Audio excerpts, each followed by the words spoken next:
The story of Arch Alley began in the spring of 2018. Tower View team of Jefferson Matters, a Main Street and Chamber community, received a grant from Grow Green County Gaming Association, secured monetary sponsorship from Home State Bank, and collaborated with the City of Jefferson for this alley renovation project. In the beginning, it was decided to work with Iowa artist and Jefferson native David Williamson to create public art for the North Alley, but with a twist.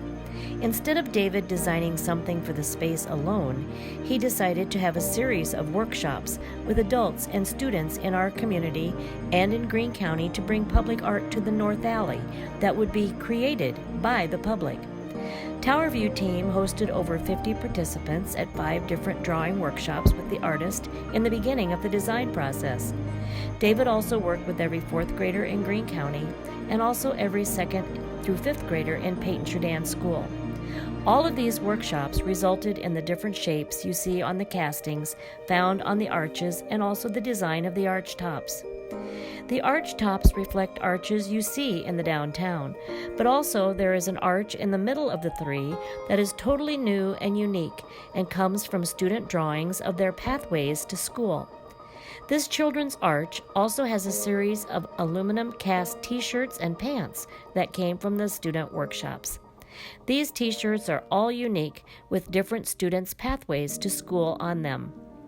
The castings on the first arch were obtained by a workshop done with Tower View team and the artist held at the Greene County Historical Museum and come from historical objects found at the museum. This arch top reflects the arch found over the windows on the Royal Jewelry Store building. And on that arch is a very special casting of a woman's face that is a nod to the other 61 women's faces found on the arches located on the Centennial Building just down the street to the west of the alley. The North Arch reminds us of the manufacturing we have in Greene County. The round shapes make us think of the weight equipment made at Powerlift, the gears made at New Way Manufacturing in Scranton, the discs made at John Deere in Peyton, and the breakaway basketball rims manufactured here at AAI Spalding. And of course, the round target that Olympian Doreen Wilbur is aiming for as she set her sight on that gold medal. All of these round shapes, again, have different students' pathways to school on them, reminding us many of these students may well be future employees at these various manufacturing companies or students that will set their sights on their own Olympic gold dreams someday. All of the metal beams used in the making of the arches are historical in content. One of the large beams came from the Muir building during their facade renovation. The other beams came from the overhang in the alley that once was a drive-up for the former Jefferson State Bank. The beams were all carefully removed by Murphy Brothers Construction and taken out to the artist's studio, where work began turning them into the arch legs. All of the castings are mounted on clips made from the donated beams from Home State Bank during their recent remodeling. There are 75 aluminum castings on the arches. Much of the recycled aluminum for the castings came from the Department of Natural Resources Project Aware River Cleanup in the Raccoon River south of Jefferson that the artist had previously been involved with. And how do you create a casting? First, a wooden pattern is created from an individual drawing. That wooden pattern is then cast in sand. The wooden patterns carefully removed, leaving the impression of the drawing in the sand. Next, the reclaimed aluminum is melted in a crucible in the forge at approximately 1,220 degrees Fahrenheit, where it becomes liquid.